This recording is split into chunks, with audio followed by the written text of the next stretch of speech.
Assalamualaikum warahmatullahi wabarakatuh. Salam sejahtera untuk kita semua. Yang saya hormati Pak Abdillah, SEMM, selaku dosen mata kuliah Audit 2. Pada video kali ini, saya akan mempresentasikan tentang audit keuangan internal dan pemerintahan serta audit operasi. Sebelum saya memulai presentasi video saya pada kali ini, saya akan memperkenalkan diri terlebih dahulu.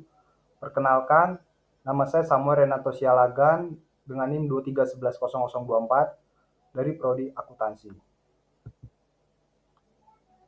Baik, audit adalah aktivitas sistematis yang digunakan untuk menilai sejauh mana suatu entitas mematuhi prinsip-prinsip akuntansi, peraturan, kebijakan, serta apakah sumber daya yang ini dapat digunakan secara efisien, efektif, dan ekonomis. Dengan kata lain, audit ini memberikan dampak yang sangat signifikan ataupun memiliki kepatuhan ataupun regulasi yang sangat ketat. Dengan kata lain, dengan adanya audit ini dapat diartikan sebagai peraturan kebijaksanaan serta dapat menganalisis suatu kasus untuk mendukung suatu perusahaan agar bisa terdeteksi ataupun secara efisien maupun efektivitas dan ekonomis di dalam menganalisis atau mengkaji ulang suatu kasus yang akan diteliti nanti. Jadi di audit ini terdapat 3 jenis. Jadi di dalam 3 jenis audit ini umumnya terdapat 3, yaitu yang pertama adalah audit internal. Jadi di dalam audit internal ini adalah audit yang dimana bersifat internal atau individualis, yang dimana audit tersebut bisa memanfaatkan ataupun bernegosiasi dengan suatu perusahaan untuk mengaudit suatu kasus yang akan dijalaninya.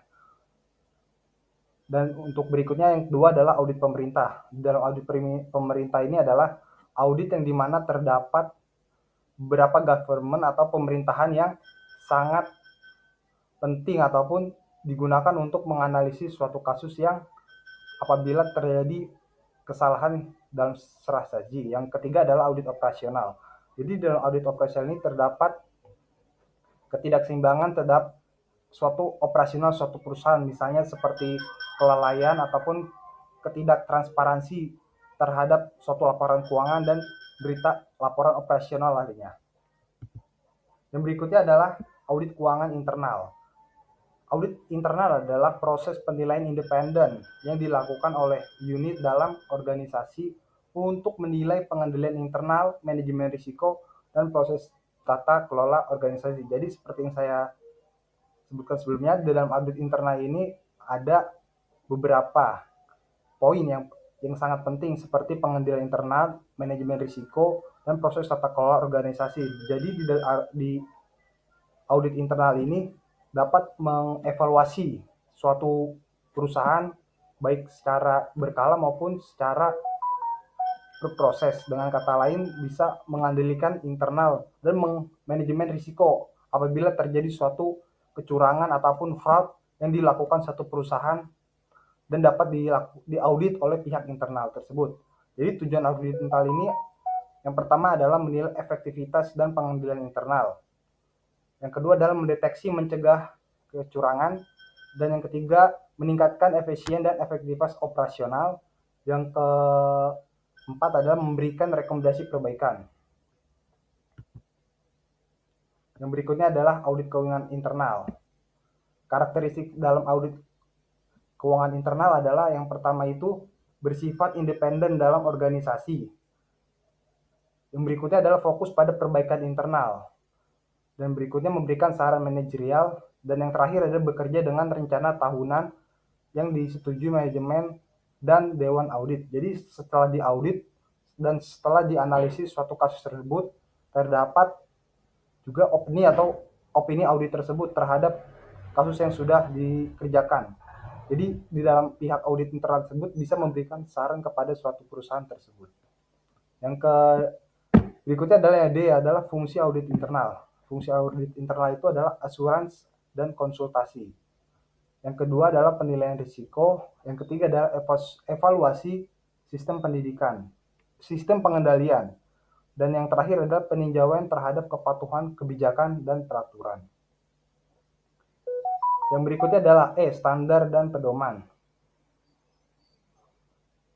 Standar pedoman. Yang pertama adalah IPF, International Professional Process Framework, dan the IIA, atau organisasi yang melibatkan beberapa pihak internasional ataupun pihak yang terkait.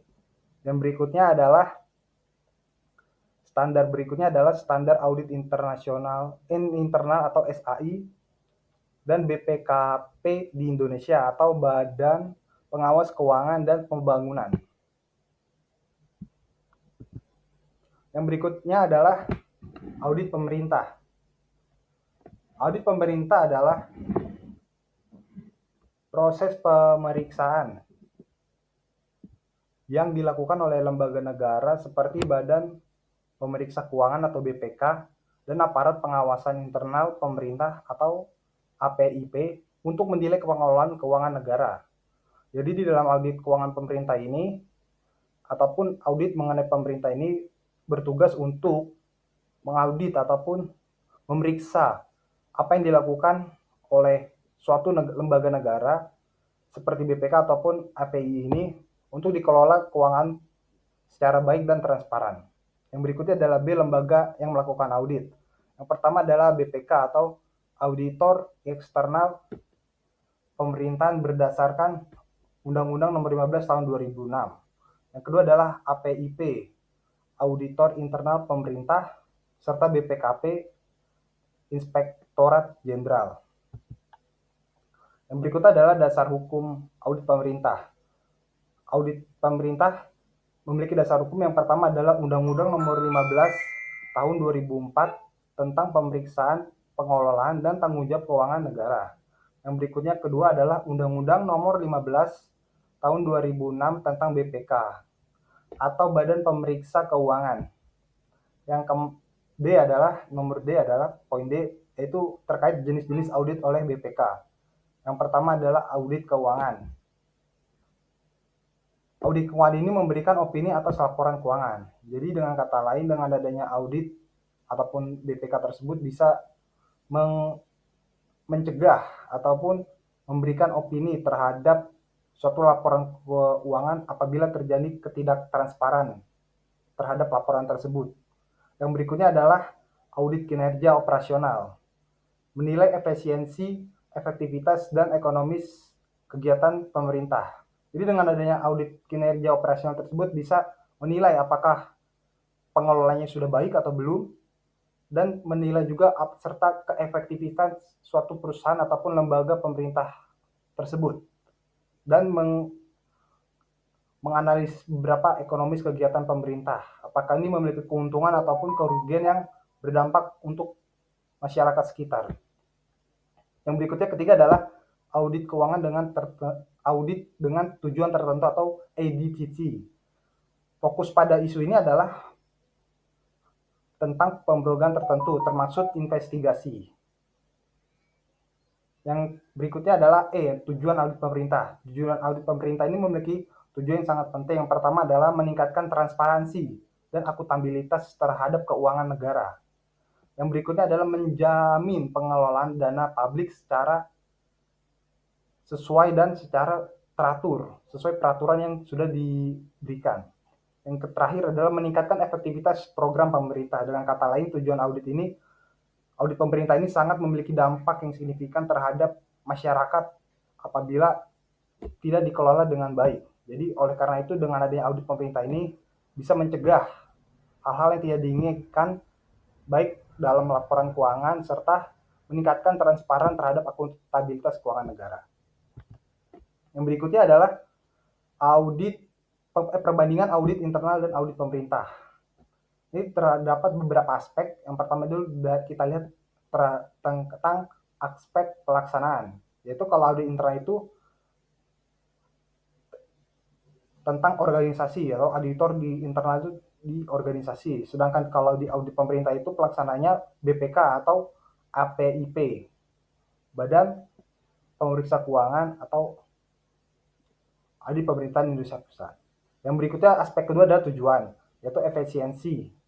Tentang audit internal, yaitu audit internal mengenai efisiensi internal dan kontrol.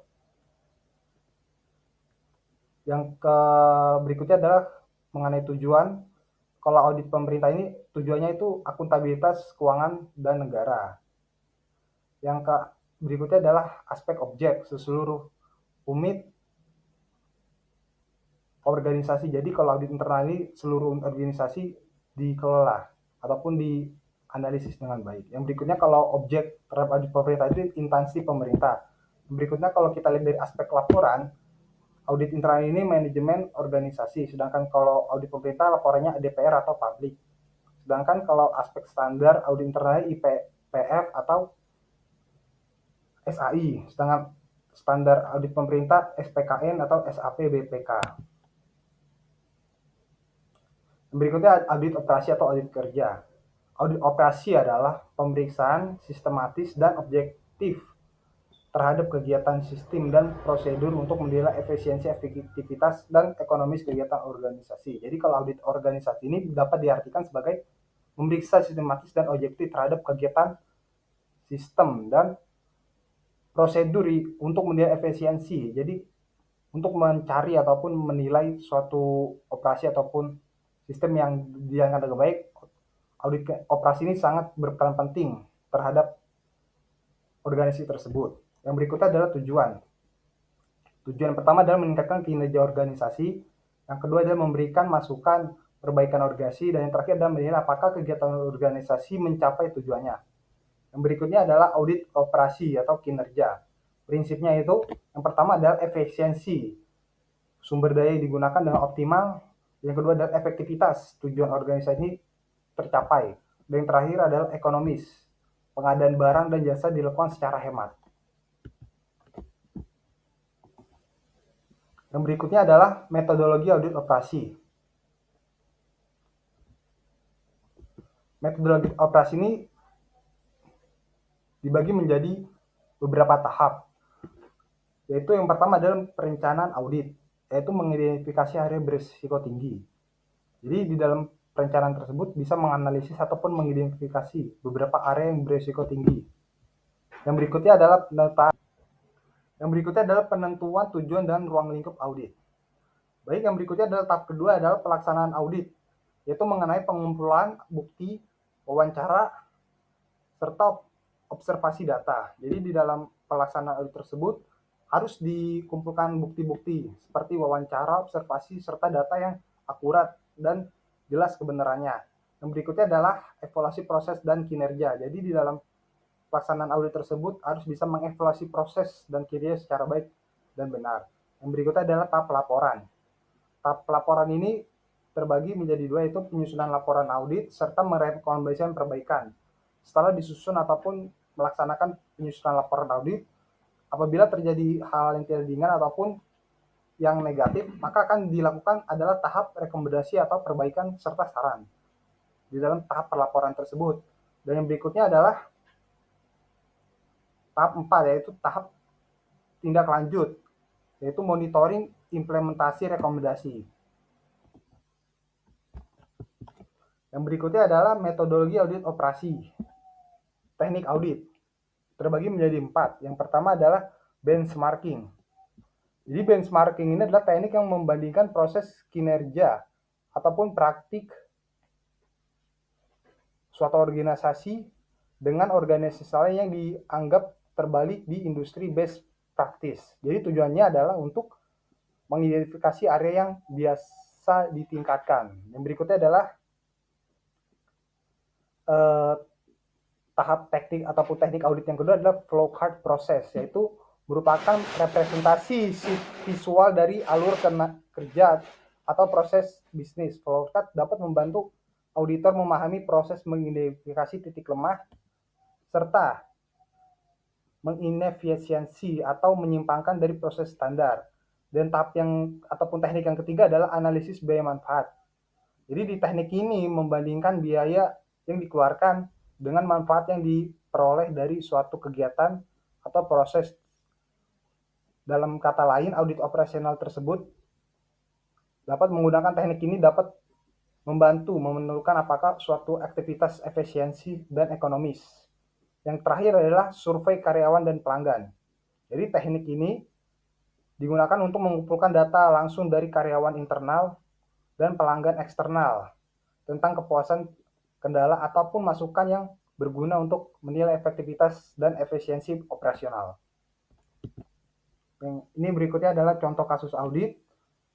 Ada 3. Yang pertama adalah contoh audit internal. Dalam audit internal tersebut terdapat pemeriksaan kepatuhan terhadap SOP atau standar operasional yang berlaku dan pengadaan di perusahaan BUMN.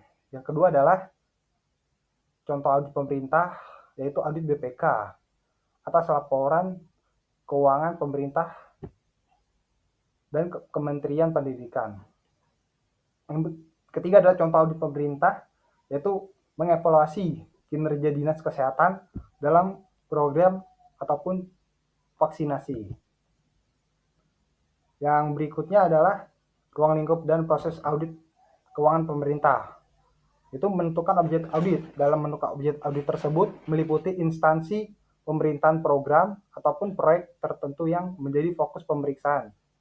Yang berikutnya adalah pelaksanaan pemerintah, yaitu melakukan verifikasi dokumen, wawancara, dan audit lapangan untuk memastikan keakuratan dalam proses laporan keuangan. Dan yang terakhir adalah pembuatan laporan audit, yaitu menyiapkan hasil temuan dan rekomendasi perbaikan yang komprehensif dan objektif. Jadi dalam tahap ataupun ruang lingkup dalam proses audit keuangan tersebut keuangan pemerintah tersebut memiliki peran sangat penting terhadap transparansi dan efektivitas maupun efisiensi terhadap laporan audit.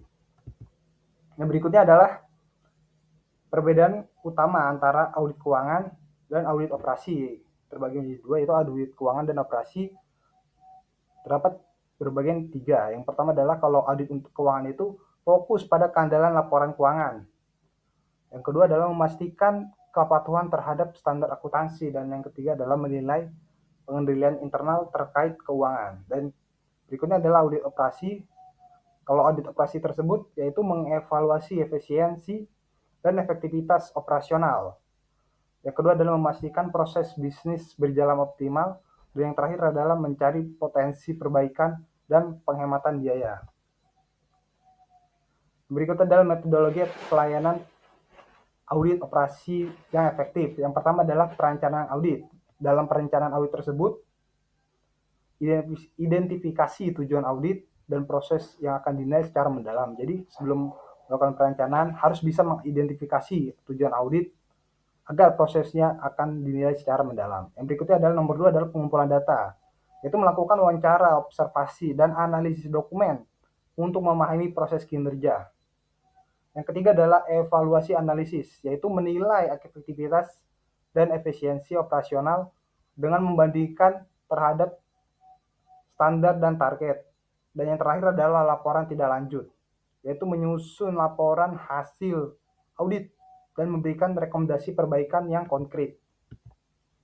Yang berikutnya adalah studi kasus mengenai contoh audit keuangan pemerintah di Indonesia, yaitu ada 4.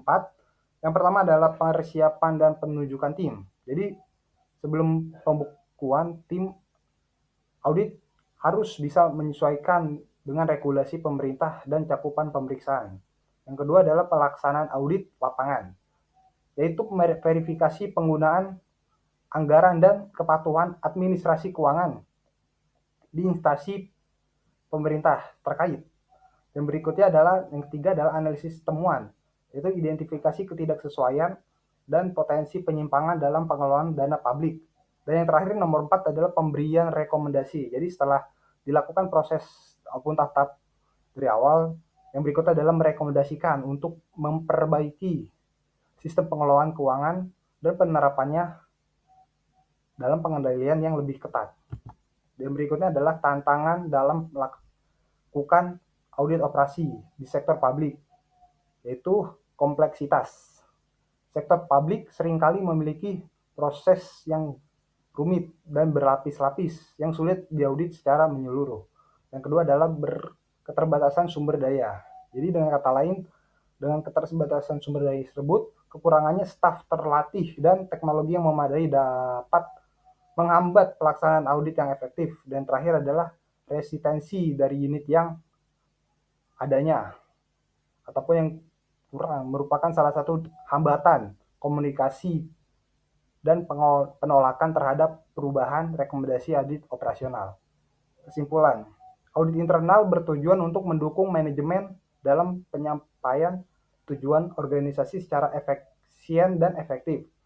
Audit pemerintah dilakukan untuk mengawal keuangan negara dan menjaga akuntabilitas publik. Audit operasional juga menilai seberapa baik kegiatan dilakukan untuk mencapai hasil yang optimal. Sekian video presentasi dari saya. Kurang lebihnya mohon maaf. Wassalamualaikum warahmatullahi wabarakatuh.